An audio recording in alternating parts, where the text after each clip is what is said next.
Bonjour, mon nom est Jasmin Robert, directeur général de la Fédération des astronomes amateurs du Québec. Un des rôles de la Fédération, c'est de faire connaître et diffuser ce qui se fait chez nos membres.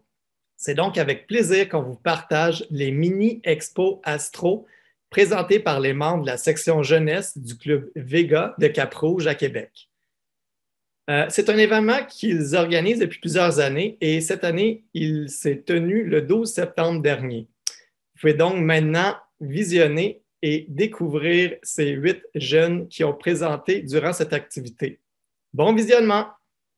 Bienvenue à tous pour ces mini-expos astro de la section jeunesse du Vega. Donc, c'est un petit peu spécial puisque vous savez qu'il devait avoir lieu au mois de mai. Cependant, on a eu un petit virus qui a décidé que finalement, il n'allait pas avoir lieu au mois de mai. Donc, on les tient aujourd'hui et on a 8 jeunes qui vont présenter et on a 3 juges aussi qui vont juger ces mini-expos astro-là.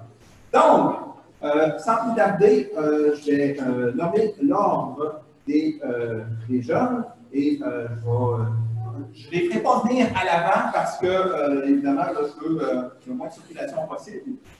Mais je vais quand même vous les présenter. Puis les jeunes, ben, vous pouvez vous lever, puis lever votre main, puis saluer les gens.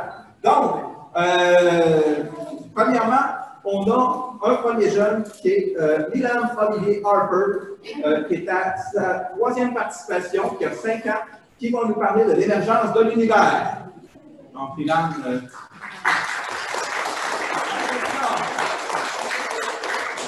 On a un jeune qui est à sa première participation, qui est Maxence Millette, qui a 6 ans, qui va nous parler des planètes du système solaire.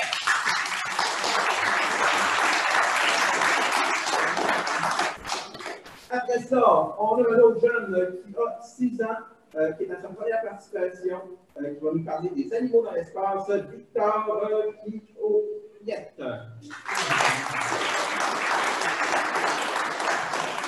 On a après ça un jeune qui est à sa première participation aussi, il y a 10 ans.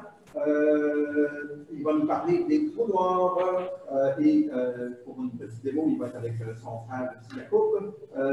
Donc, c'est Irman Moudjahid.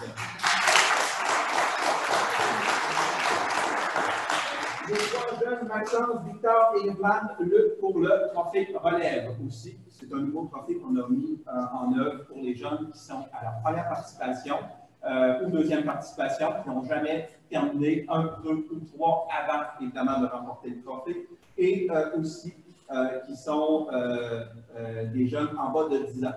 Donc, c'est le trophée relève qu'on appelle. Donc, ces 3 jeunes-là vont lutter pour le trophée relève. On a, après ça, une présentation de Philippe Langlois, 11 ans, qui est à sa première participation sur les dons de...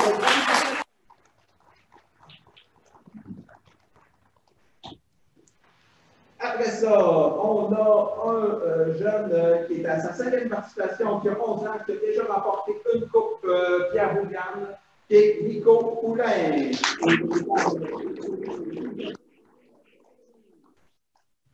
Après ça, on a un jeune qui est à sa 3e participation, qui a 12 ans, qui va nous faire une présentation Habitons-nous un trou noir, Elias Chateauval.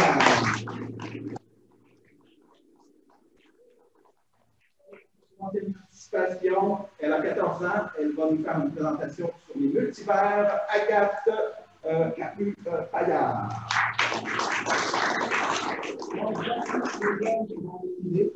Et on a nos juges aussi. Nos juges, on va commencer par Jacques Côté. Jacques, qui est ancien prof au cégep, maintenant à la retraite.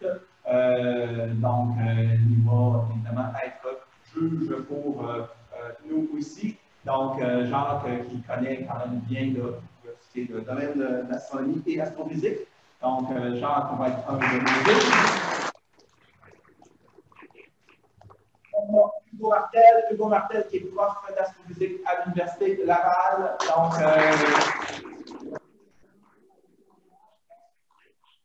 et on a Carmel Robert, Carmel, qui est prof aussi à l'Université Laval, qui est prof d'astrophysique.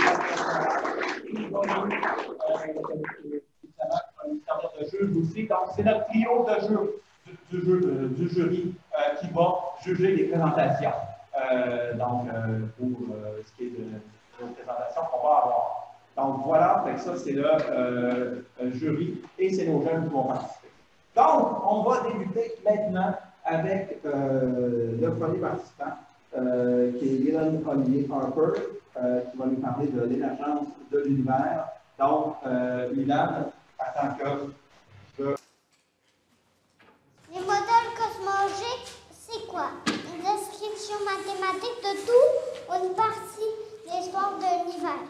Ils sont devenus plus communs après la publication de relativité générale d'Einstein. Et on a plusieurs exemples, le Big Bang. Nous, on va parler d'un autre modèle cosmologique, l'univers d'Einstein, publié en 1917, basé sur la relativité générale. Selon lui, l'univers est statique et fermé comme une hypersphère, comme on peut voir ici, et deux forces opposantes, la gravité en rouge et la constante cosmologique en vert. Maintenant, on va parler d'un autre modèle cosmologique, l'expansion de l'univers, qui a été faite par Alexander Friedman, qui a été publié en 1922. Selon lui, l'univers est non statique. Cela veut dire que les objets de l'univers, exemple les galaxies, s'éloignent les uns des autres dû au gonflement de l'espace, qui implique une singularité initiale ici. Est-ce que cela a causé des tensions de Friedman-Einstein? On ne sait pas. Mais ce qu'on sait, c'est que Friedman a raison. Maintenant, on va parler plus du modèle de Friedman, trouvé en 1929 par Edwin Hubble, qui a observé le phénomène de redshift. Le phénomène de redshift, c'est que la longueur d'onde qui décale vers le rouge. Il a observé que le décalage est proportionnel à la distance d'une galaxie de la Terre. Il y a des galaxies plus loin, s'éloignent plus rapidement et il y a donc expansion de l'univers. On va parler plus du modèle Friedman dans le modèle standard de la cosmologie. Il y a deux choses à retenir. Un, l'énergie, la température de l'énergie diminue avec le temps. 2, permet à la matière de s'assembler. Maintenant, on va tomber dans le Big Bang. C'est en 0 secondes, présenté en 1922 par plusieurs astrophysiciens, dont Alexander Friedman, George Lemaître et Edwin Hubble. Trouvé en 1965 par Andrew Penzias et Robert Woodward Wilson. Ils ont découvert le fond diffus cosmologique avec une antenne Cornell par hasard.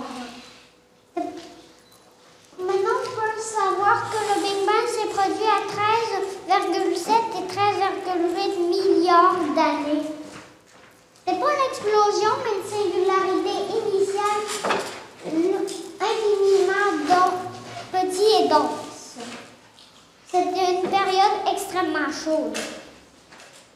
Maintenant, on tombe dans la gravité quantique. Ça s'est passé une fraction de seconde après le Big Bang. L'inflaton a produit une force gravitationnelle répulsive très élevée. La gravité quantique n'est non expliquée à ce jour. Plusieurs scientifiques, dont Stephen Hawking, ont proposé des théories. Exemple, la théorie des cordes. La théorie des cordes que les particules élémentaires ont des petites cordes qui vibrent. On le pense, mais on ne sait pas. Maintenant, on tombe dans le mur de Planck. Ça s'est passé 10 à moins 43 secondes après le Big Bang. Ça veut dire 42 zéros. et un 1. À ce moment-là, les 4 grandes interactions étaient unifiées en une seule théorie du tout, qui sont les 4 forces fondamentales: l'électromagnétisme, l'interaction faible, l'interaction forte et la gravitation. Je vais vous en parler plus tard. Le mur de Planck ne peut être expliqué avec la relativité générale ou la cosmologie quantique. Le rêve de Hawking, c'était unifier ces deux théories en une seule théorie du tout. Malheureusement, il n'a pas réussi avant sa mort. Maintenant, on tombe dans la grande unification.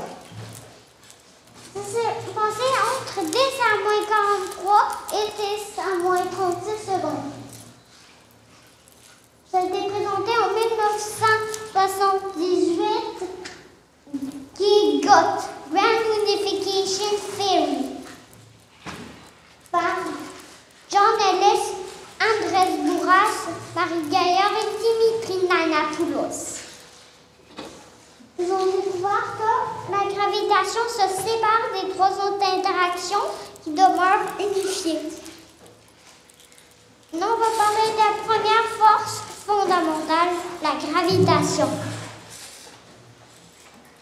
Présentée en 1687 par Isaac Newton, qui a proposé la loi universelle de la gravitation, qui est une force. Selon lui, les objets s'attirent selon leur masse et leur distance, comme on peut voir ici. M égale masse, D égale distance et R égale force.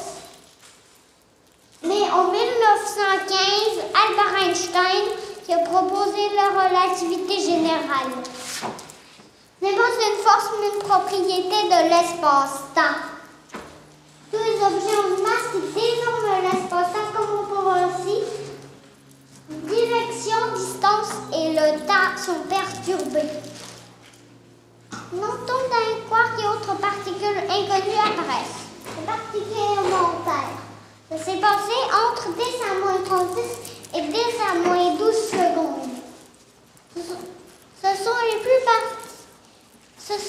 petites particules dont on a prouvé l'existence, dont on ne connaît pas la composition, mais ce qu'on sait, c'est qu'il y a des fermions composés de quarks et de leptons qui sont les constituants de la matière. Dans les quarks, il y a des hauts, down, sharp, string, top, bottom. Et dans les leptons, il y a des électrons, boulons, taux et neutrinos. Il y a aussi des bosons de jauge et des bosons de Higgs qui forment les interactions des fermions. Maintenant, on va parler de la deuxième interaction fondamentale, l'électromagnétisme. Présentée par Maxwell en 1860, le champ électromagnétique et son interaction avec les particules chargées. Ça, c'est le magnétisme. Ça, c'est l'électromagnétisme. Et ça, c'est l'électricité. La combinaison des deux donne l'électromagnétisme. Il représente un échange de photons.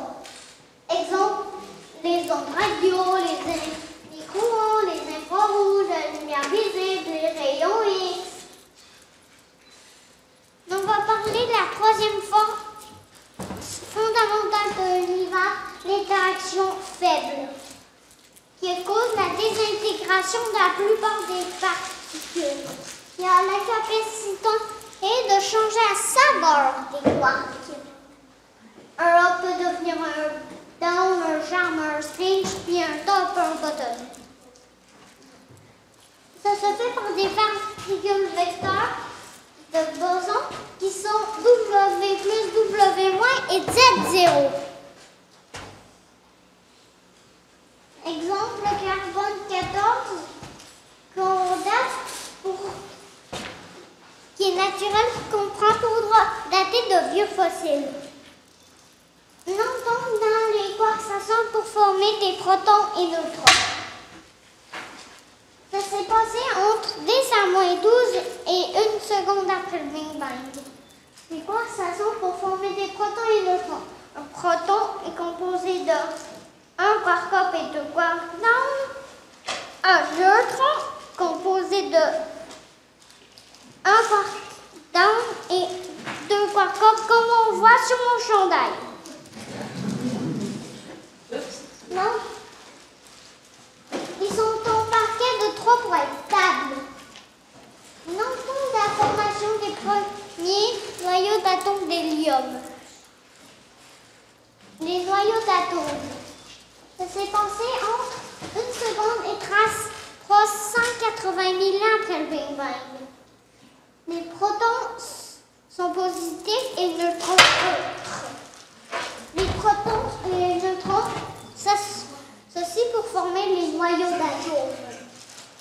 Là, on va parler de la 4e force fondamentale, la dernière dans l'univers, l'interaction forte. Les protons sont positifs et devraient se repulser, mais dans les bosons de jauge, il y a des gluons qui permettent de coller pour retenir les protons dans le noyau de l'atome. Là, on tombe dans la formation des atomes.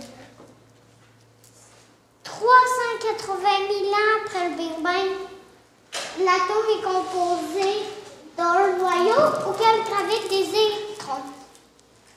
Le noyau est presque toute sa masse. L'atome est 99,9% constitué de vide.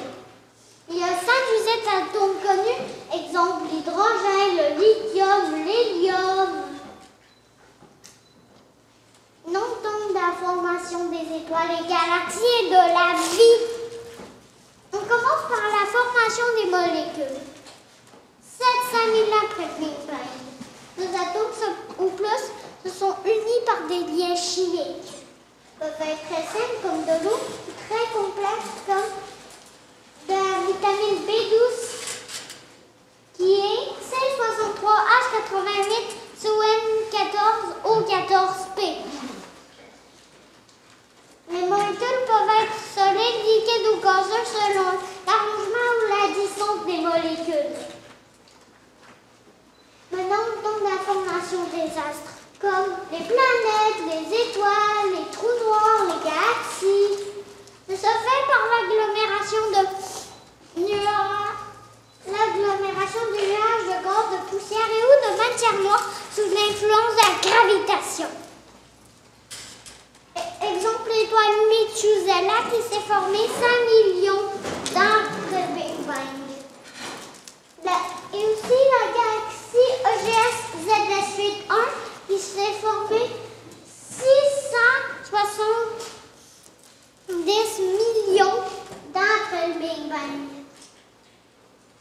Enfin, on arrive finalement à la formation de la vie.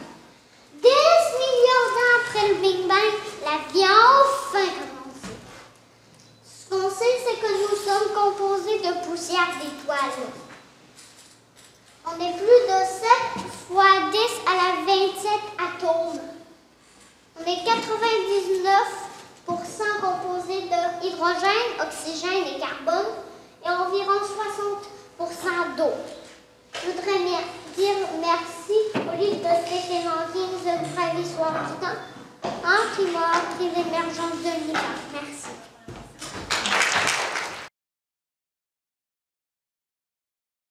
Les planètes du système solaire. Il y a 8 planètes dans notre système solaire. Mercure, Vénus, la Terre, Mars, Jupiter, Saturne, Uranus et Neptune. Il y a 2 types de planètes.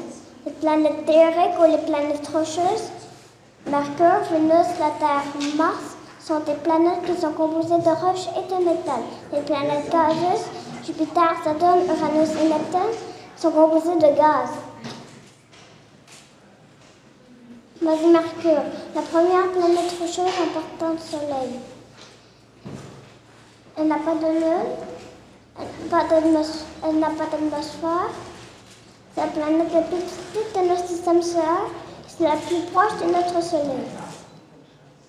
Voici Vénus, la deuxième planète rocheuse importante du Soleil. Elle n'a pas de lune. Elle a une atmosphère. C'est la planète la plus petite de notre système solaire. C'est la plus proche de notre Soleil. Maintenant, on va de notre planète. Sa pression est tellement forte que quand on a envoyé des sondes sur la planète, les sondes ont explosé. C'est la Terre, la troisième planète rocheuse importante du Soleil. Elle a une lune qui s'appelle Sélène. Elle a de la vie grâce à l'oxygène et l'eau.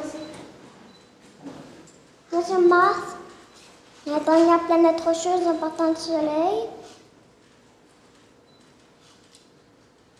Elle a deux lunes qui s'appellent Phobos et Deimos, qui veut dire en grec ancien, peur et terreur. On l'appelle la planète rouge à cause qu'elle a de l'oxyde de fer sur sa surface. Ça, je lui donne sa couleur rouge. C'est Jupiter, la première planète gazeuse importante du Soleil. Il y a plus de 60 lunes. La plus grosse s'appelle Ganymède. C'est une géante gazeuse. C'est la planète la plus grosse de notre système solaire. Et vous pouvez voir sur la photo une grande tache qui est rouge, qu'on appelle la grande tache rouge, qui est en fait une tempête tourbillonnante qui est plus grosse que la Terre. Voici Saturne, la deuxième planète gazeuse importante du Soleil. Il y a plus de 80 lunes, la plus grosse s'appelle Titan.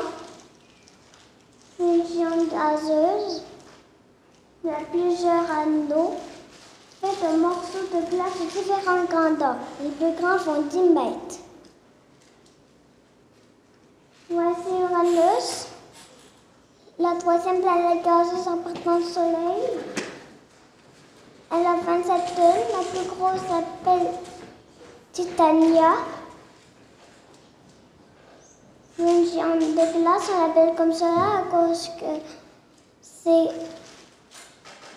que la planète est très loin du Soleil et que la planète est tellement froide que son gaz est glacé. Elle a 13 anneaux. Voici Neptune, la dernière planète gazeuse importante du Soleil. Elle a 14 lunes, la plus grosse s'appelle Triton. C'est une géante de glace. C'est la dernière planète du système solaire. Je vous laisse sur une image de Persévérance, un rover martien qui va aller en février prochain sur la planète rouge. Merci d'avoir écouté cette présentation.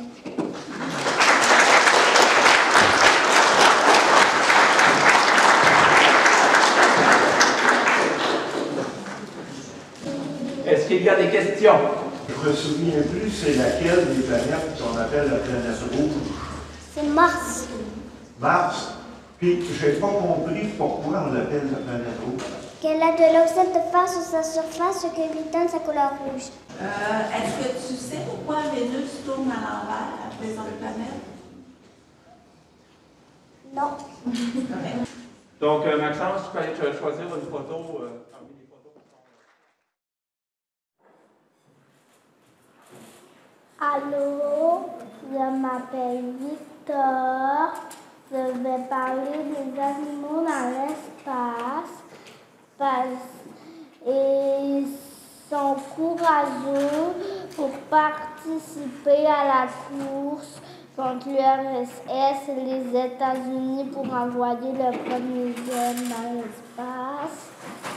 Et c'est aussi parce qu'ils aiment les animaux.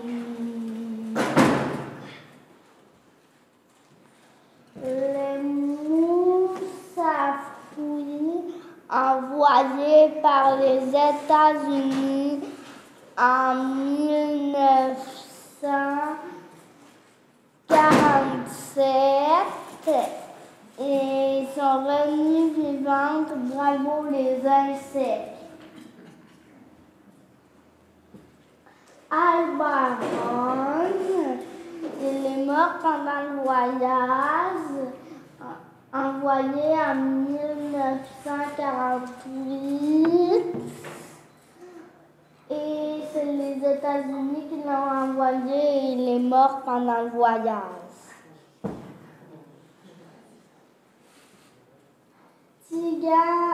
Les siens, Tigane et d'Égypte, envoyé en 1951, envoyé par l'URSS, et vous êtes beau les cocos, et c'est les premiers êtres vivants à faire un aller-retour dans l'espace, et ils sont revenus vivants. Les cartes envoyées par l'URSS,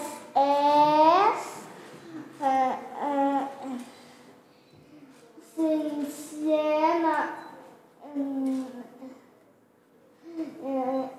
sienne envoyée en 1957 et c'est le premier vol habité autour de la Terre. Les scientifiques regrettent d'avoir fait le test et ça l'a pas donné beaucoup d'indices.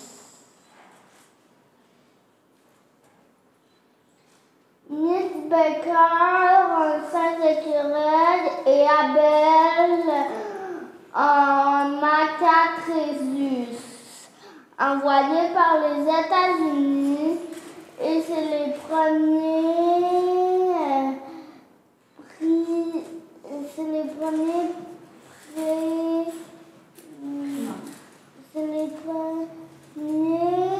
primates à survivre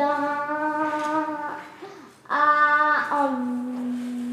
un voyage dans l'espace. Et ils sont revenus vivants.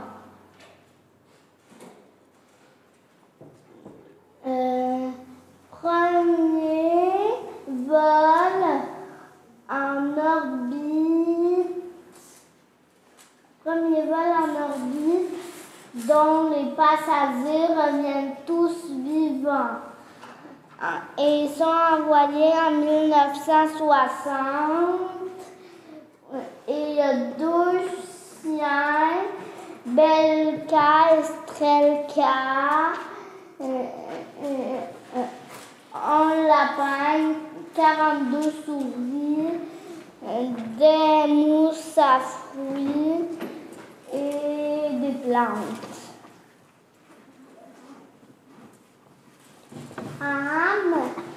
Le premier singe dans l'espace,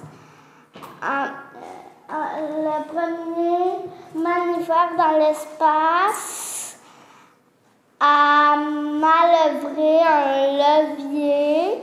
S'il y avait bon, il y avait des pastilles de banane, et s'il n'y avait pas bon, il y avait des socs électriques. Envoyé en 1961 par les États-Unis, on a appris à montrer notre intelligence dans l'espace et ils sont revenus vivants. Yuri Gagarin, c'est le premier humain à aller dans l'espace en 1961, envoyé par l'URSS. Et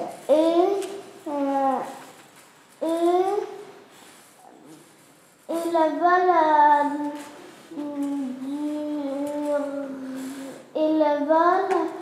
a duré 1h48 en orbite autour de la Terre et il est revenu vivant. Phyllis 17. C'est la France qui a envoyé plus de 7 parmi les 14 sorts et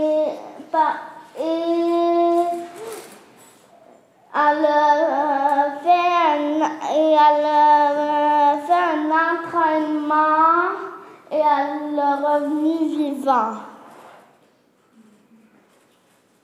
Mes projets, aller dans l'espace avec des animaux et en prendre bien soin, il m'aiderait à aller mieux. Et moi, j'aimerais amener un boa.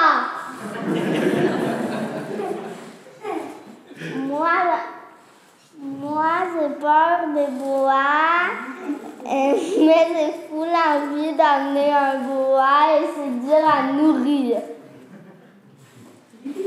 Et moi, j'aimerais amener des rats parce que c'est intelligent, c'est beau, ça s'adapte bien dans l'espace, mais c'est l'idée de maman. Moi, j'aimerais amener un phagocyteur.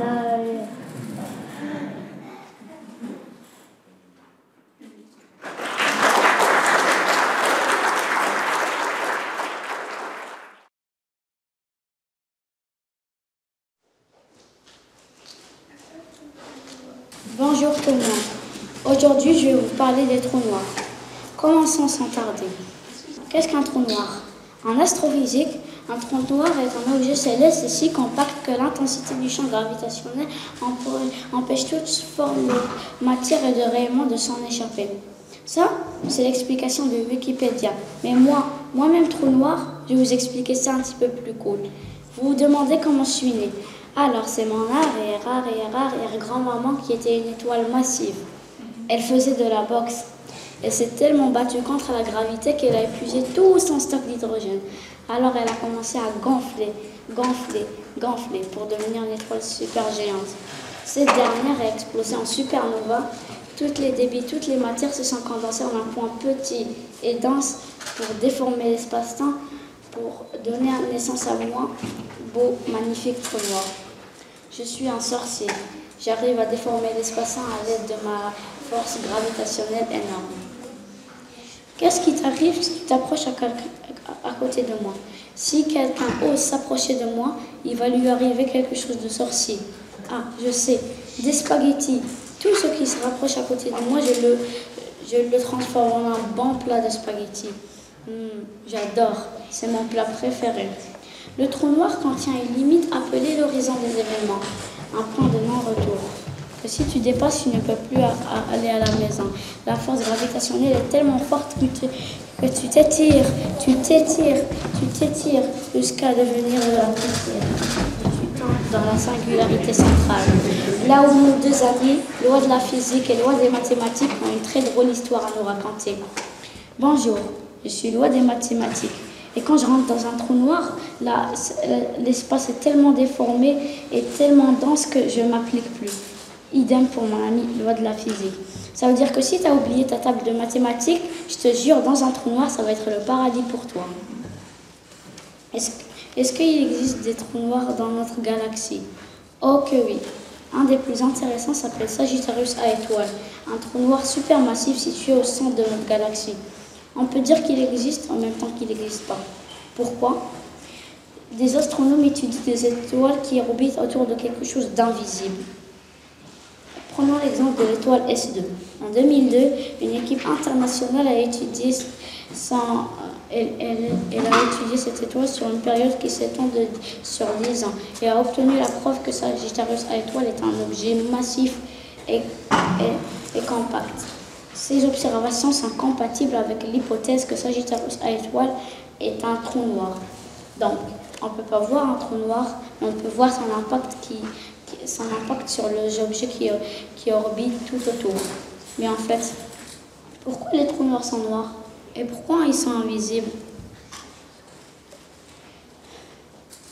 Les trous noirs ont un champ gravitationnel tellement fort que même la lumière ne peut s'en échapper.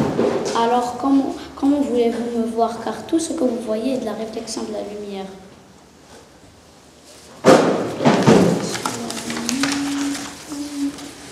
Imaginez-vous, je suis capable d'aspirer la lumière. Connaissez-vous la lumière? Moi, je la connais très bien. Elle est de 300 000 km par seconde. Vous voyez le pouvoir que j'ai? La vitesse de libération d'un trou noir est d'environ 500 000 km par seconde. Et selon la relativité générale d'Albert Einstein, en aucun cas, aucun objet ne peut dépasser la vitesse de la lumière. Pourquoi étudier les trous noirs? Les trous noirs sont comme une boule magique qui nous permet de revenir au XXe siècle, au XVIIe siècle, des milliards d'années avant, pour découvrir comment on est arrivé ici et découvrir notre vaste univers. Le trou noir a formé les galaxies en rassemblant toute la matière. En parlant des trous noirs, il y a le parfait contraire d'un trou noir, un trou blanc. Mais ça, c'est une autre histoire. Merci.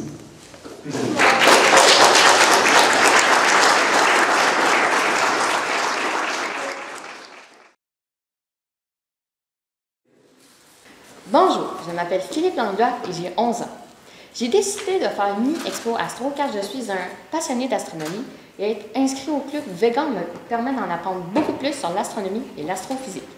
Mon sujet sera les ondes gravitationnelles. Mon idée vient qu'en 2019, j'ai eu une conférence de Laurent Drissen à l'Astrolabe du Mont-Mégantic sur la kilonova et les ondes gravitationnelles du 17 août 2017. Ça m'a tellement inspiré et fasciné et c'est pourquoi je vous en parle aujourd'hui. Plan. Pour commencer, je vais vous parler de l'historique des découvertes qui ont mené à la preuve des ondes gravitationnelles. Ensuite, je vais vous parler de qu'est-ce qu'une onde gravitationnelle et sa définition.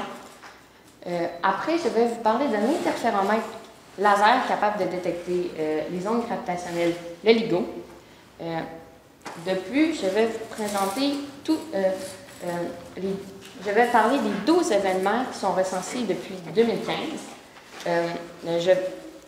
Et avant de finir, je vais parler du futur dans les prochaines décennies et pour finir, une brève conclusion. Tout commence en 1687 lorsque Newton énonce la loi de la gravitation universelle, selon laquelle la gravité est une force qu'il y a entre deux masses. Cette force attire les deux masses entre elles, puis plus ils sont loin ou plus ils sont massifs, ça va varier l'intensité de l'attraction.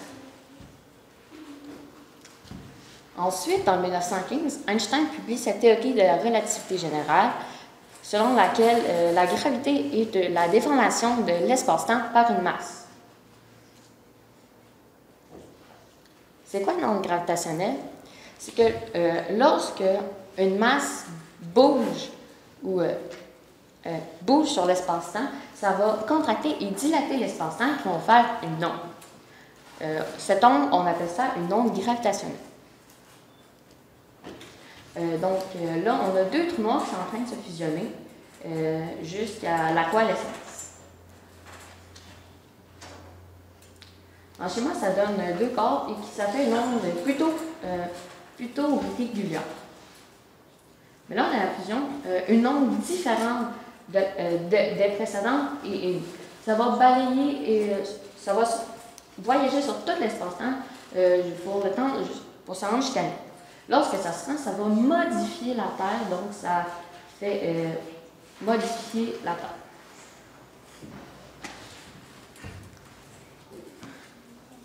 Terre. Le LIGO est l'interféromètre laser capable de détecter les ondes gravitationnelles. Ici, on a les salles de contrôle pour contrôler. Ici, on a le bâtiment où le laser est envoyé sur deux bras de 4 km de long qui sont en angle de 90 degrés et sous vide.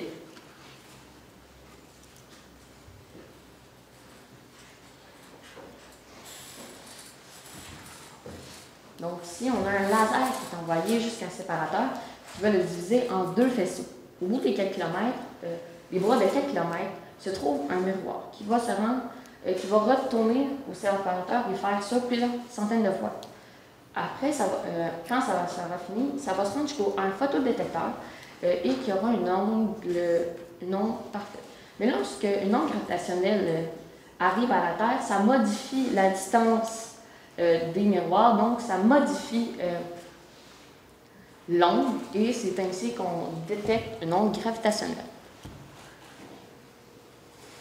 Le LIGO. Que l'onde gravitationnelle détectée ne soit qu'en fait une secousse sismique, il y a eu l'idée que 2 LIGO soient construits. Un dans l'État de Washington et un autre dans l'État de la Louisiane aux États-Unis. Ils sont séparés par 3002 km. Lors du 14 septembre 2015, la première détection est faite.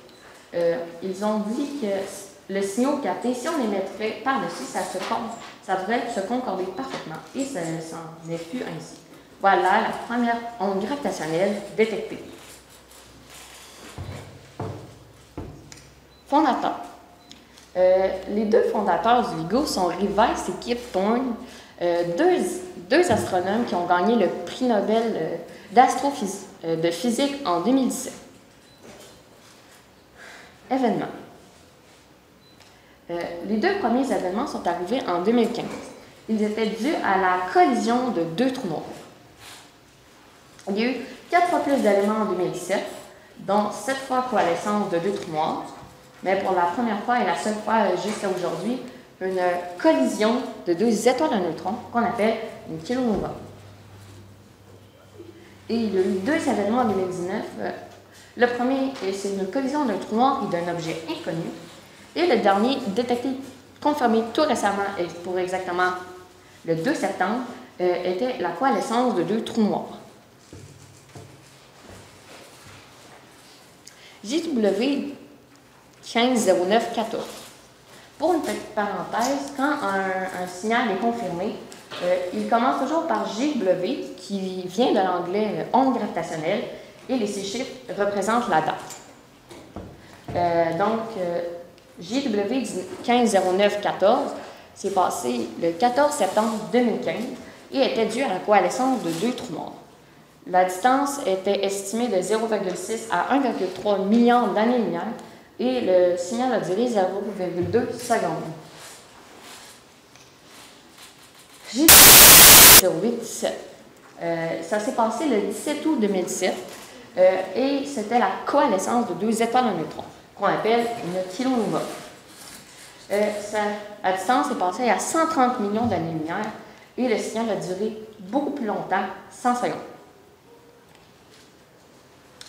Ça s'est passé dans la galaxie NGC 4993 lorsque la coalescence a autant émis d'énergie sous forme d'onde gravitationnelle que de lumière visible. Donc ici, on voit que la magnitude change entre le 22, le 26 et le 28 août. JW 190814 s'est passé le 14 août 2019. C'était la coalescence d'un trou noir et d'un objet inconnu, car sa masse se trouve pile entre la masse d'une étoile à neutrons et d'un trou noir. Donc, si ça serait une étoile à neutrons, ça serait le plus massif connu. Si ça serait un trou noir, le moins massif connu. Ça s'est passé à 790 millions d'années-lumière et le temps de durée, je ne l'ai pas trouvé malheureusement. À venir. Dans un projet américain, LISA, abandonné et repris par les Européens, il s'est transformé en ELISA, est un projet pour mettre des satellites en orbite. Ces satellites permettront de détecter des ondes gravitationnelles. Le lancement prévu sera en 2032 et ça sera 3 satellites sur orbite héliocentrique, ça veut dire qu'ils tournent autour du Soleil. Il y aura 2,5 millions de kilomètres entre eux, formant un triangle parfait. Conclusion. Les ondes gravitationnelles passent à travers tout, donc ça va pouvoir de mieux cartographier l'univers. Car tous les rayons X, les infrarouges ou la lumière visible ne peuvent passer que 380 000 ans après le Big Bang. Donc, les ondes gravitationnelles vont pouvoir s'en à 1 millionième de seconde après le Big Bang. Merci, j'espère que vous avez apprécié et merci de m'avoir écouté.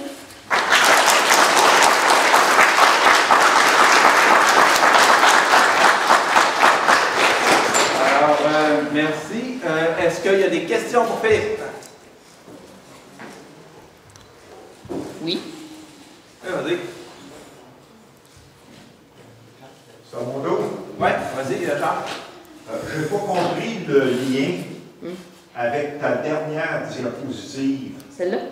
L'autre avant, là. Celle-là? Celle-ci, oui. Ça, en fait, c'est juste que ça, c'est le fond diffus cosmologique. Que ça, c'est l'image qu'on a été capable de trouver sous forme de micro-ondes 380 000 ans après le Big Bang. Et quel est le rapport avec tes ondes gravitationnelles?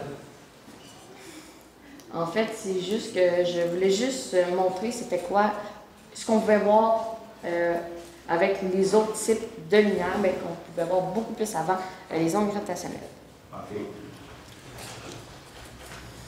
Oui, Hugo, tu avais une question? Non. Non, c'est beau. Carmel? Non? Dylan, oui. De quoi sont composées les ondes gravitationnelles? En fait, c'est l'espace-temps que lorsqu'une masse bouge, fait contracter et dilater l'espace-temps et qu'il fait, et ça fait un frémissement.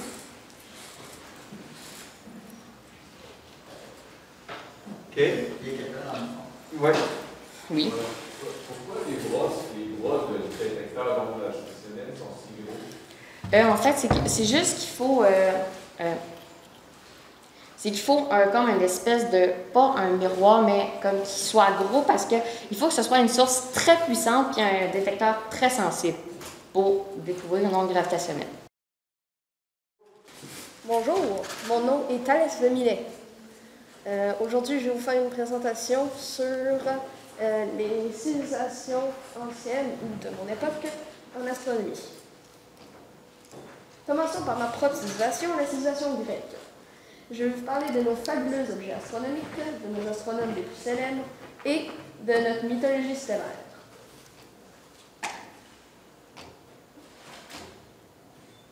Dans nos objets astronomiques, nous avons l'Antikythera, et c'est le tout premier calculateur analogique qui sert à calculer le mouvement des étoiles. Il est composé de plusieurs dizaines de gouts de bronze sur différents plans. Ça a pris plus que 1000 ans avant qu'une autre civilisation arrive à inventer quelque chose de ce genre. Nous avions aussi notre calendrier grec qui utilisait les cycles de la Lune. Tous les 3 ans, il fallait faire une année bissextile, comme aujourd'hui, aux 4 ans avec un jour. Mais nous, on rajoutait un mois complet de 30 jours à tous les 3 ans. En plus, les autorités des différentes villes n'arrivaient pas à s'entendre sur un calendrier. Ce qui causait plus... Le cycle de Méton était un calendrier plus juste que pour régler ce problème. Les autorités ne l'ont jamais considéré. Les astronomes célèbres dans la Grèce, nous avons moi, bien sûr, Thalès de Miletus. Je suis le premier astronome à m'être détourné de la mythologie pour me tourner vers des méthodes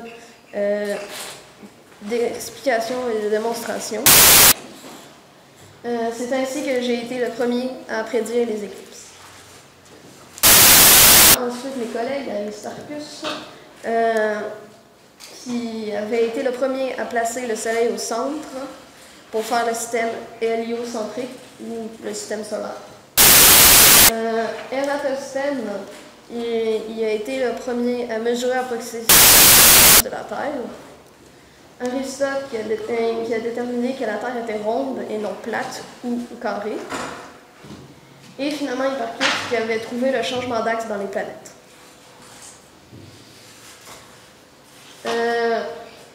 Pour nos concitoyens un peu moins scientifiques, il y avait la mythologie stellaire, une façon d'interpréter et d'expliquer le ciel sous forme d'images et d'histoires. Par exemple, il y a la Grande Ourse et Orion le Chasseur. Maintenant, parlons d'une de nos civilisations voisines, la civilisation romaine. La civilisation romaine n'a pas fait autant d'avancées que la Grèce, car elle a plus utilisé nos théories avancées. Mais tout de même, je vais vous parler de son calendrier complet et de sa mythologie stellaire. Le calendrier complet a été créé sous le règne de Jules César,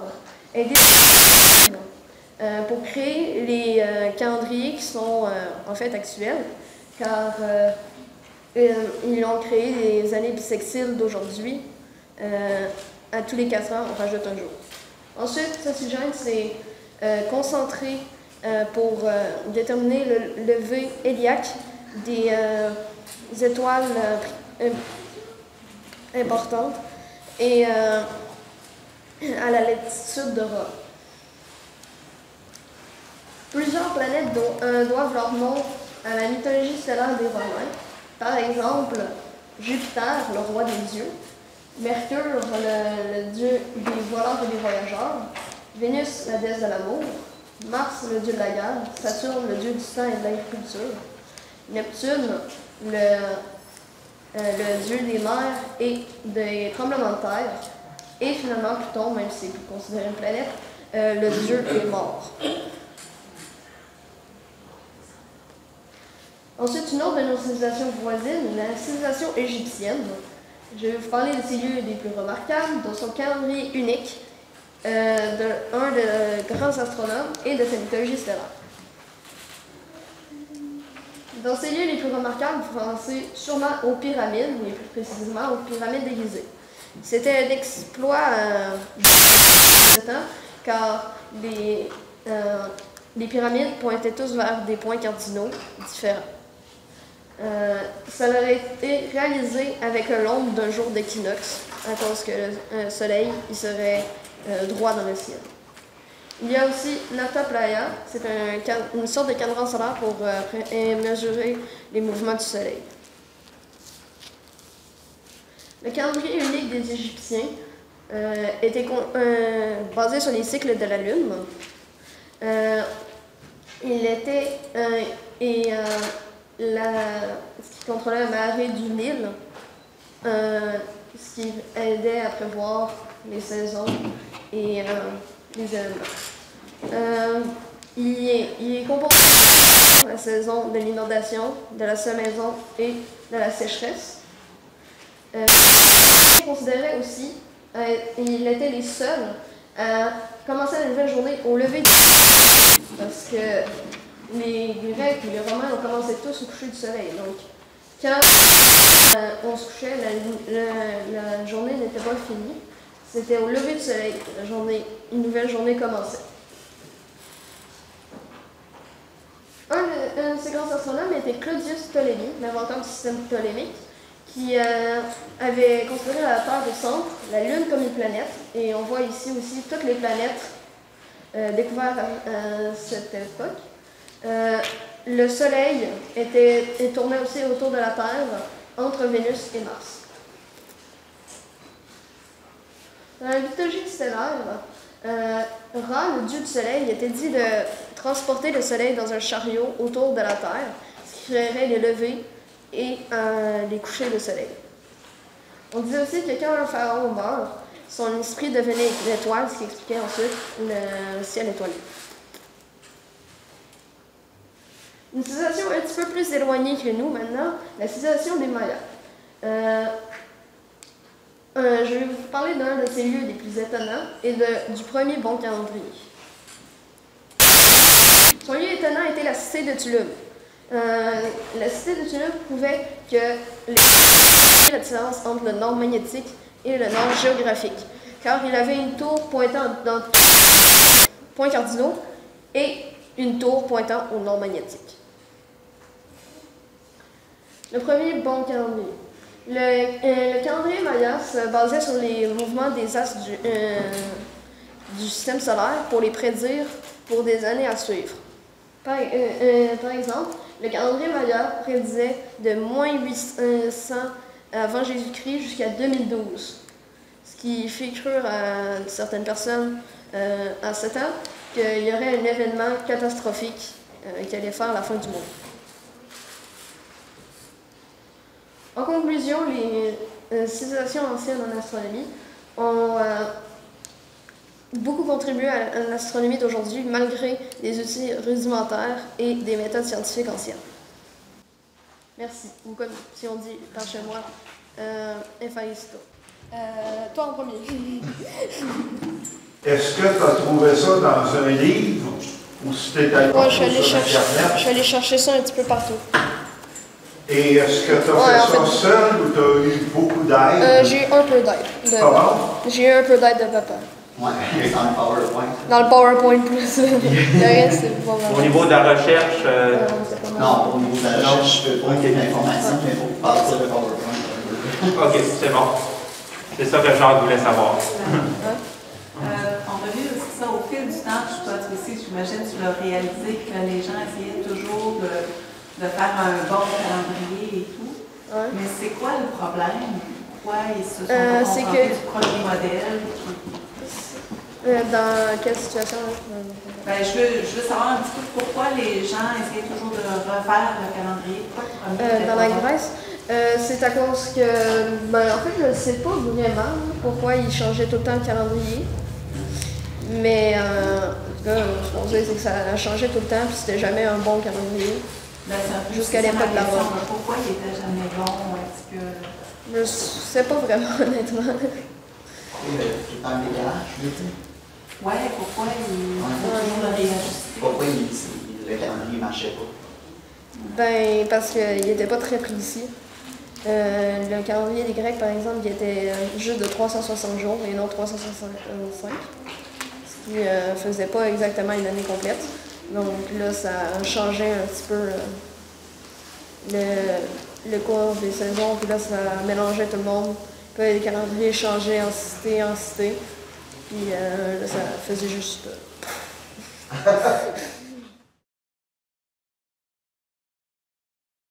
Bonjour tout le monde, aujourd'hui on va se poser une question. Est-ce qu'on habiterait un trou noir?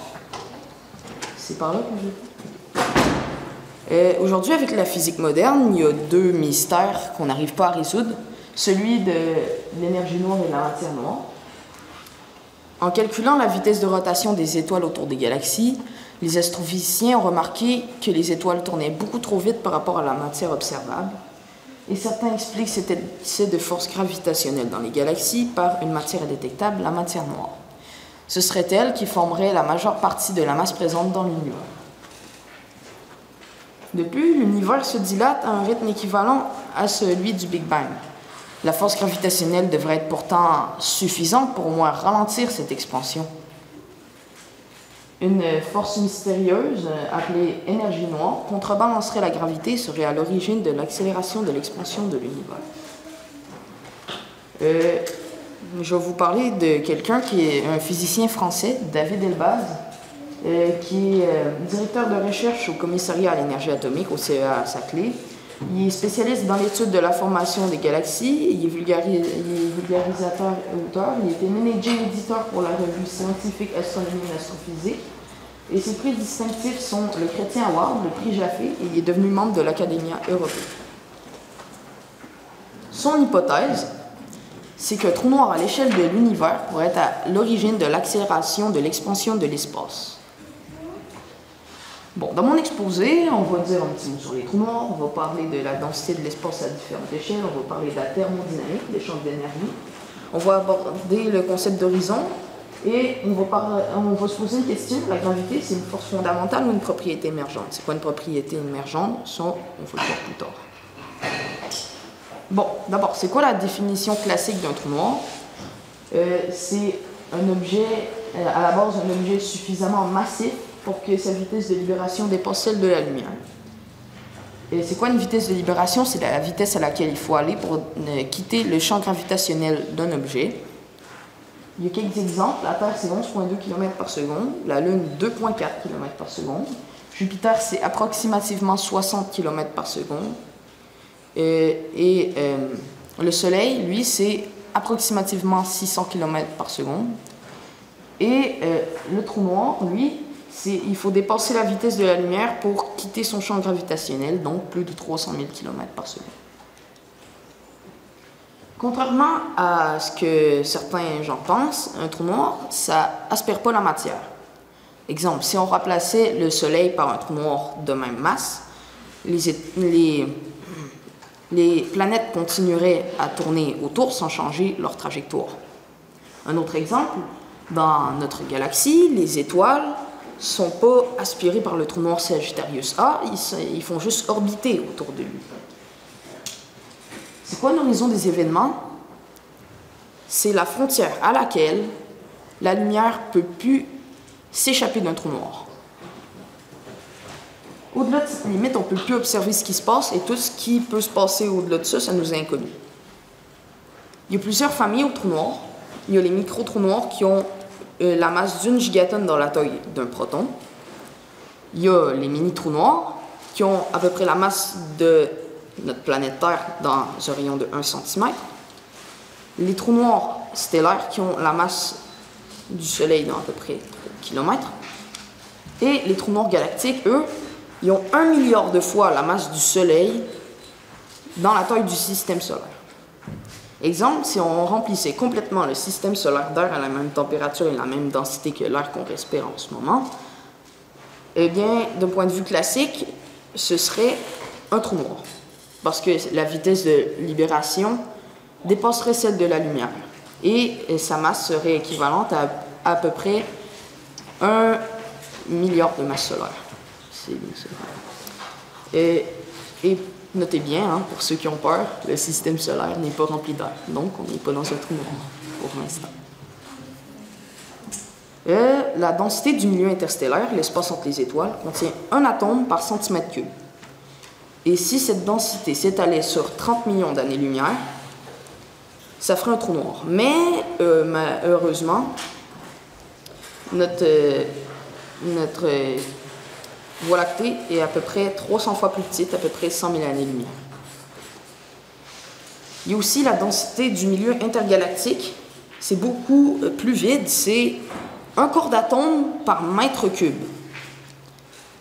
Et pour atteindre le seuil de trou noir à cette densité, il faudrait que celui-ci s'étende sur 65 milliards d'années-lumière. Et en prenant en compte la matière noire, cette densité pourrait être 1,65 atomes par mètre cube. Et donc, pour atteindre le seuil de trou noir, il faudrait que celui-ci s'étende sur 25 milliards d'années-lumière. Donc, les astrophysiciens ont pu démontrer que dans un rayon de 25 milliards d'années-lumière, il y aurait assez de matière pour faire un trou noir d'un point de vue classique. Et l'univers devrait donc s'effondrer en un point d'énergie infinie, la singularité. Mais pourtant, l'univers est en expansion plus vite que la lumière, donc ça nous embête. Bon, c'est l'heure du thé, je m'en vais voir mon ami John Wheeler. Et lui, il se pose une question, si je réchauffe mon thé, j'y augmente la quantité de désordre, l'entropie. Parce que plus le thé est chaud, plus les molécules sont agitées dedans, plus les particules sont agitées, c'est ça. Donc plus il y a de désordre. Alors, il s'imagine jeter son thé dans un trou noir pour faire disparaître le désordre de l'univers. Mais les lois de la thermodynamique interdisent ça, ils disent juste que le désordre peut juste augmenter dans l'univers. Donc, il partage ses interrogations avec son étudiant Jacob Bekenstein, qui lui dit, il réussit à démontrer que le désordre présent dans la tasse de thé n'a pas disparu. Dans le fond, il applique des principes de thermodynamique et de physique à la surface des trous noirs, et il conceptualise des petites cellules à la surface du trou noir qui bâtissent cellules de Planck. Et le nombre de cellules de Planck est proportionnel à la quantité d'entropie reçue par le trou noir, et la température du trou noir, extrêmement faible, est reliée au nombre de cellules de Planck. Lui, Stephen Hawking, derrière tout ça, il dit que ça n'a pas d'allure parce qu'on ne peut pas appliquer des principes de thermodynamique et de physique au trou noir parce qu'ils ne peuvent pas rayonner. Donc, ils ne peuvent pas avoir de température. Il essaye de démontrer que Bekenstein est dans l'erreur. Mais finalement, par un autre processus, il trouve la même affaire que lui. Que les trous noirs pourraient évaporer lentement et exploser. Dans le fond, le vide quantique créerait des paires de particules de matière et d'antimatière qui produiraient de l'énergie, donc un rayonnement. Et si le trou noir perd de l'énergie, il va perdre de la masse, il va devenir plus petit. Et sa capacité à former des paires va être plus grande. Et à un moment donné, il va devenir tellement petit que son effet de spaghettification va être tellement fort qu'il va exploser. Comme il parlait tantôt, lui sur les trous noirs, ça va carrément, c'est ça, le faire exploser. Je sais pas trop comment expliquer. Bon, Tanu Padmanabhan et Ted Jacobson, deux astrophysiciens, qui voient la gravité comme un phénomène émergent. Un phénomène émergent, c'est quand un certain nombre d'objets font apparaître une propriété nouvelle quand ils se combinent ensemble. La gravité serait donc pas une interaction fondamentale. Bon, ça c'est une petite citation de Tanu Padmanabhan. Le problème de l'accélération de l'expansion de l'univers résulte essentiellement de notre méconnaissance de la gravité et que la solution demande une perspective alternative où la gravité est traitée comme un phénomène émergent. Toute théorie qui explique la gravité comme une propriété de l'espace-temps s'accompagne inévitablement d'horizons virtuels qui dépendent toujours de l'observateur. Bon, je vous avais parlé un peu d'horizon de trou noir la dernière fois, mais il y a un autre type d'horizon, c'est un horizon virtuel. On va prendre comme exemple l'horizon de la mer. Mon ami, il part en bateau au large. À un moment donné, on s'entend tous qu'on ne va plus le voir parce qu'il a repassé l'horizon de la mer, qui est un horizon virtuel parce qu'il dépend toujours de l'observateur. Je vous explique. Si je m'avance un peu, je vais peut-être voir le mât du bateau dépasser. Voilà. Merde. Bon, Jacobson et Padmanabhan appliquent les calculs de thermodynamique que Wheeler, Bekenstein et Hawking ont appliqués sur la surface des trous noirs sur divers horizons virtuels et ils retrouvent les équations d'Einstein. Il explique donc la gravité comme un phénomène découlant d'un horizon virtuel qui émerge seulement quand un grand nombre de particules se combinent ensemble. Donc, on vit dans un trou noir ou non? On va faire un petit résumé. Déjà, Bekenstein et Hawking et Wheeler font des travaux sur la thermodynamique de l'horizon de trou noir. Jacobson et Padmanabhan appliquent la thermodynamique de la surface de trou noir à divers horizons virtuels et retrouvent les équations d'Einstein. C'est bien beau, mais David Elbaz, dans tout ça, lui, il analyse la vitesse à laquelle les galaxies s'éloignent de nous. Il remarque qu'à partir de 15 milliards d'années-lumière, les galaxies s'éloignent de nous plus vite que la lumière.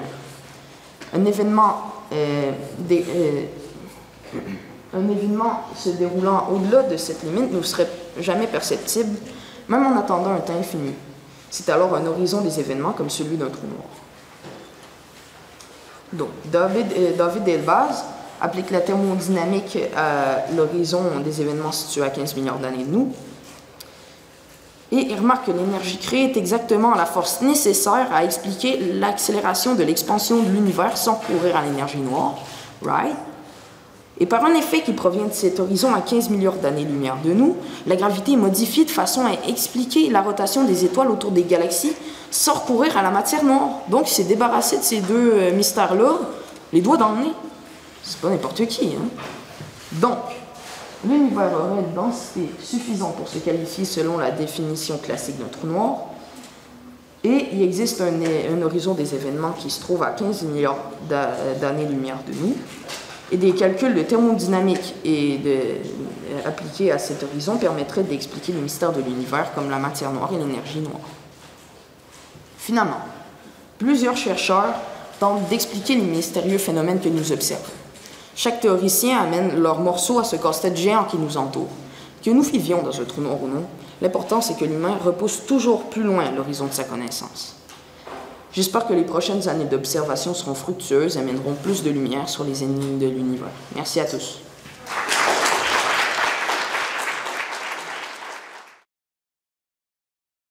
Alors, bonjour à tous. Aujourd'hui, je vais vous présenter la théorie du multivers.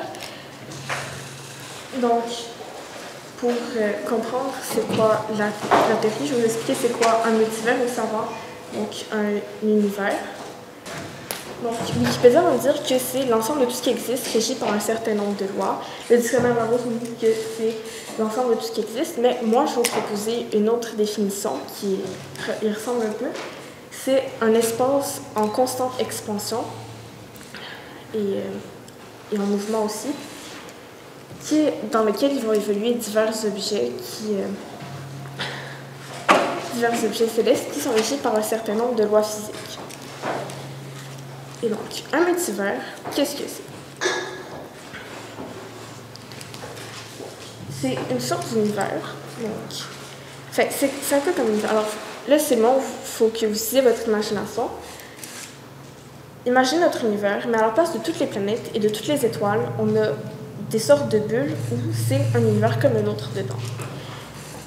On peut aussi prendre l'exemple par exemple, comme à l'école, donc l'école serait le multivers et chaque classe, c'est un univers. Et on pense que les univers pourraient avoir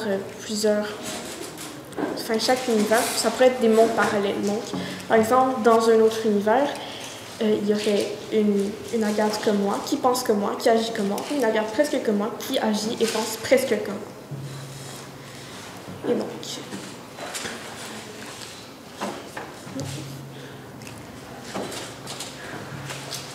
un autre moyen de voir un multivers, c'est comme un gros morceau de gruyère qui grossit continuellement. Et dans un gruyère, il y a des trous. Et plus en fait, le fromage grossit, plus les trous vont grossir. Donc, les trous étant les limites. Alors, cette théorie, c'est comme un tabouret à 3 pattes. La théorie du multivers, c'est le siège de ce tabouret et elle repose sur 3 autres théories. Donc, la théorie de l'inflation, de l'énergie noire et des corps. Donc, la première théorie de l'inflation, donc, elle vient de Alan Guth et elle a été développée par deux scientifiques russes, André Mine et Alex Vilenkin. J'avais une faute à Donc, en fait, Alex Vilenkin a proposé que la théorie de l'inflation, justement, déjà, qu'est-ce que c'est la théorie de l'inflation? Je vais commencer par ça. Ce serait que, en fait, au tout début de l'univers, justement, il y a eu, comme la gravité aurait été comme inversée pour que les choses, justement, de l'univers puissent s'étendre et qu'elle aurait continué pendant un certain temps jusqu'à s'arrêter. Alex Vilenkin, il a proposé que justement, l'inflation ne s'arrête pas partout au même moment. Et donc, comme ça nous ramène à justement la théorie du multivers. Donc, cette théorie fait justement, Alex Vilenkin, il pense que il y a des endroits où ça continue. Donc, techniquement, il y aurait notre univers qui a eu l'inflation, ça s'est arrêté. Mais il y a d'autres endroits où ça continuerait. Mais comme notre univers s'est arrêté, ce serait des endroits comme des univers parallèles. Bon, malheureusement, Alex Vilenkin a arrêté ses travaux parce que quand il a découvert justement ça, qu'il appelle l'inflation éternelle, il est allé présenter à Alan Guth et il se doit vrai, Alan s'est endormi pendant sa présentation. Donc il a arrêté d'en parler pendant une dizaine d'années. Et André Mine, qui était en Russie, lui, il a continué à développer sa théorie. Donc, l'inflation, donc, on a la théorie de l'inflation. Mais là, qu'est-ce qui explique l'inflation? Qu'est-ce qui fait en sorte que, justement, ça arrive? Et donc, ça nous amène à la deuxième théorie. La deuxième théorie, qui est l'énergie. Donc, justement, c'est ce qui propulserait l'inflation. Puis, l'énergie noire, ça agirait donc un peu comme l'opposé de la gravité. Donc, ce qui... ça fait en sorte que ça s'élargit. Donc, on pense que c'est justement le mouvement des atomes qui fera en sorte que l'énergie noire arrive et son... donc le chiffre que vous voyez là, ce serait en fait justement la force de l'énergie noire. Et dans le sens on ne s'est jamais autant planté dans le chiffre parce que comme l'énergie noire, ça a l'air de quelque chose d'extrêmement puissant pour faire en sorte que l'univers soit en constante expansion. Mais en fait, c'est un chiffre extrêmement petit, donc c'est justement 0.122 0 et 1. Il y a vraiment 122 zéros, j'ai compté. Donc c'est ça. Et pour que justement ça s'élargisse, il faudrait que l'énergie noire soit un peu comme en dehors de l'univers. Donc on pense que, en fait, justement, donc il y a le multivers avec les univers dedans, et l'énergie noire serait ce qui pousse le multivers, enfin qui fait en sorte qu'il s'élargisse, et que les univers se déplacent et s'expandent à cause de ça. Donc pour expliquer ça, justement, l'énergie noire, son chiffre, et ça nous ramène à la troisième théorie, la théorie des cordes. Donc, la théorie des cordes, ce serait que on a les atomes, qui sont ce qui compose les éléments, les molécules qui nous composent nous-mêmes. Et dans les atomes sont faits de protons, de neutrons et d'électrons, et les protons, les neutrons et les électrons sont faits de quarks. Mais si on va encore plus petit, il y a ce qu'on appelle des cordes. Ce seraient des minuscules brins d'énergie qui vibrent. Et là, pour qu'ils vibrent, alors on connaît 3 dimensions, mais pour que, en fait, justement, les cordes vibrent d'une certaine manière, fait de comment elles le font, il faudrait qu'il y ait 6 dimensions de plus. Mais ces dimensions-là, on ne les voit pas. Alors, les scientifiques pensent que, justement, il y a partout dans l'univers des sortes de, justement, de dimensions supplémentaires roulées sur elles-mêmes, qui font comme des nœuds et qui feront en sorte que les cordes vibrent.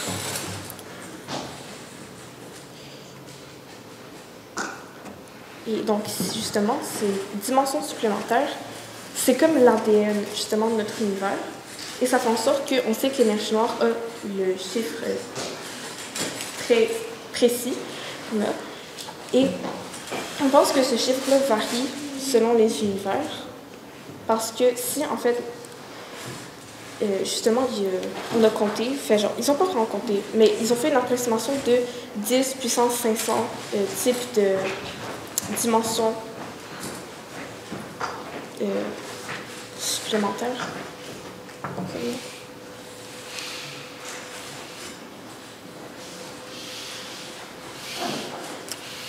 Oui, c'est ça, dimension supplémentaire qui, en fait, donc, ça donne les propriétés de l'univers et il y en a 10 puissance 500 et donc ça nous ramène encore à la théorie du multivers, comme quoi nous, on a celle qui fait en sorte que l'énergie noire a un tel chiffre, et donc les autres feraient partie d'autres univers. Donc maintenant, on a la théorie des cordes qui explique l'énergie noire, la théorie de l'énergie noire qui explique l'inflation, et ça expliquerait le multivers. Donc voilà, c'est comme ça qu'on obtient le multivers.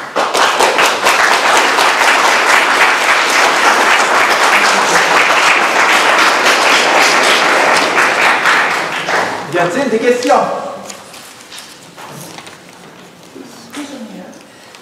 Quelque part, tu disais que l'énergie sombre agissait à l'opposé de la gravité. Oui.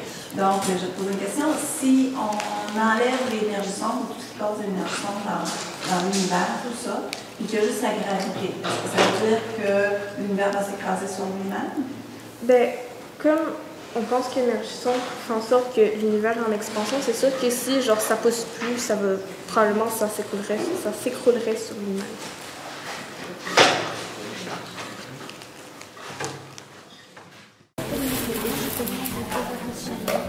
Le premier, le plus volet est relié à. Donc, je fais une présentation sur les trous noirs. Donc, Irman Modaïb.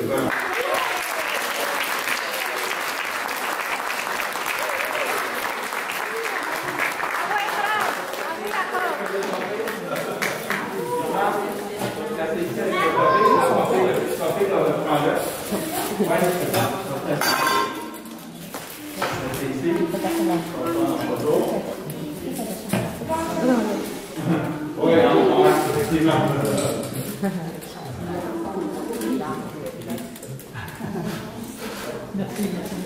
Et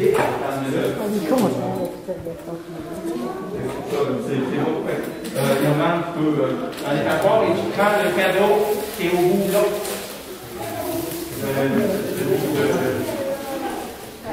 Le bloc, c'est ça? Ça, c'est le relais.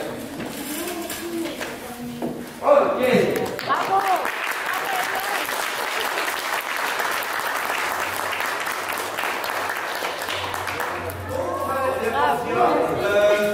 Je vous demanderais aux jeunes de rester.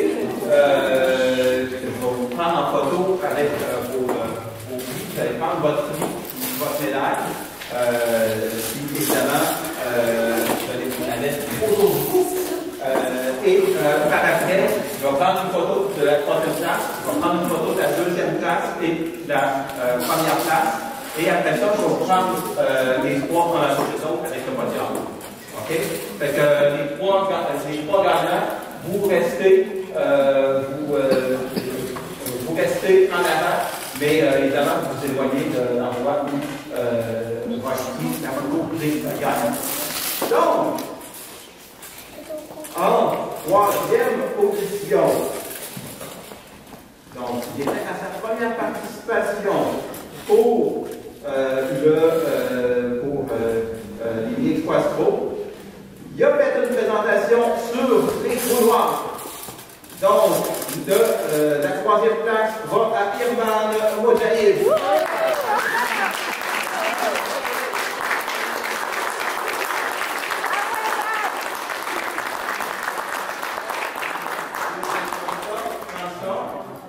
Et même, je vais le prendre aussi, va chercher ton petit trophée. Je vais le prendre aussi avec ton. Le verre là. Le verre là ici. Oui, c'est ça. Tout le lot. Oui, c'est ça. Exactement. Prends ton petit trophée. Puis, viens ici. Viens ici. Enlève ton verre. Viens ici.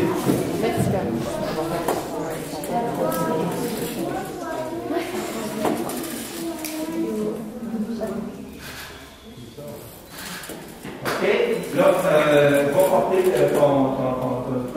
petit, va porter ton cadeau. Toi, tu restes là avec ta médaille. Toi, tu restes là, tu t'en vas là. Mais le cadeau, OK, oui, tu peux aller le porter. Oui, c'est ça. C'est ça, exactement. Donc, tu t'en vas là. La fin de semaine, elle va se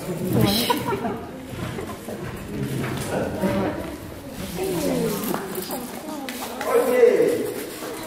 En deuxième position, il est à sa cinquième participation au Mini-Expo Astro. Il nous a fait une présentation sur les civilisations anciennes en astronomie. Donc, le deuxième, Nico Poulin.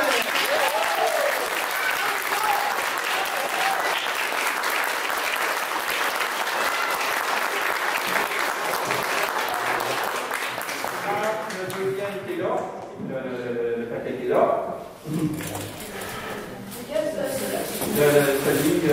Celui-là, c'est ça, exactement. Oui, c'est ça, je vais le prendre en photo là.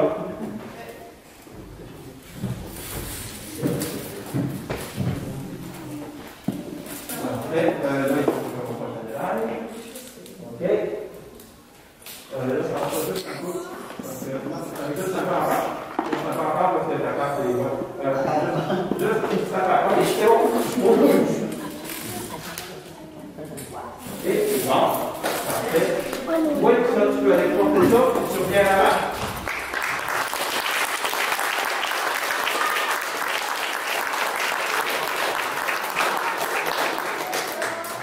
Alors, en première position, il nous a fait, il est à sa première participation au niveau des Mini-Expo Astro. Il y a 11 ans. Il nous a fait une présentation sur les ondes gravitationnelles. Notre gagnant, Philippe Langlois.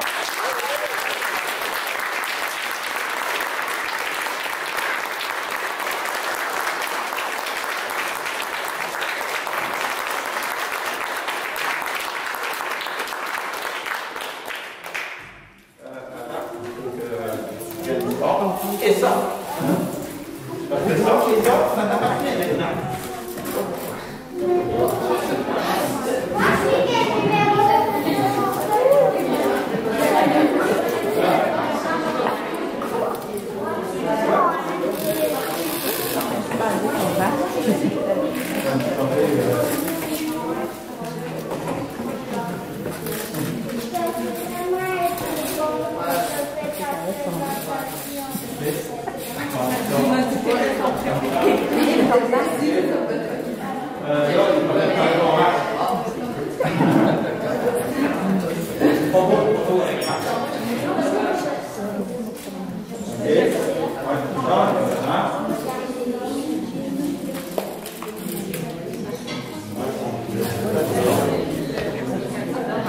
on va prendre le petit projet ici dans tes mains.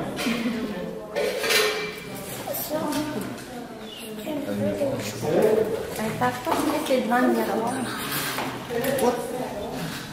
Oui, un peu. C'est devant le miroir. Là, je vais prendre une photo directe.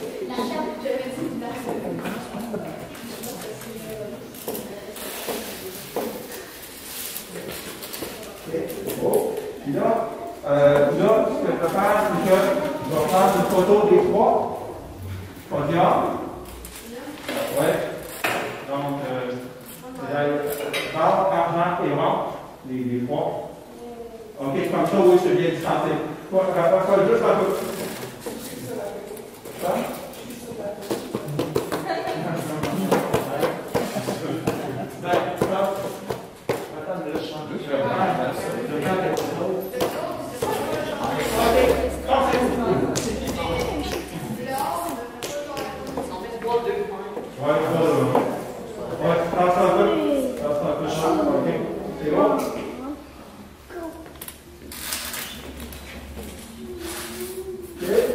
Et là, on va avoir besoin d'une photo où on va être les trois jeux et moi. Et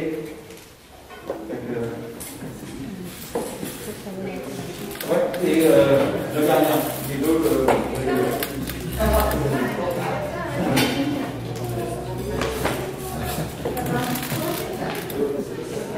Ouais, c'est juste comme ça. Ouais. De distancer. Allez, les marques.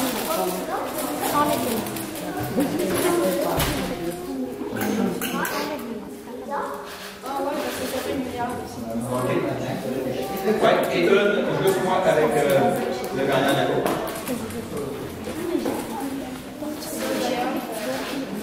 Ok, parfait.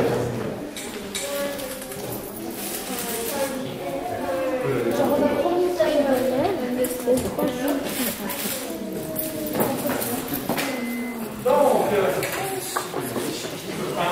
les 5 autres qui ont pas remporté le prix, vous pouvez venir vous choisir votre photo quand vous êtes sur le ah, le français, oui,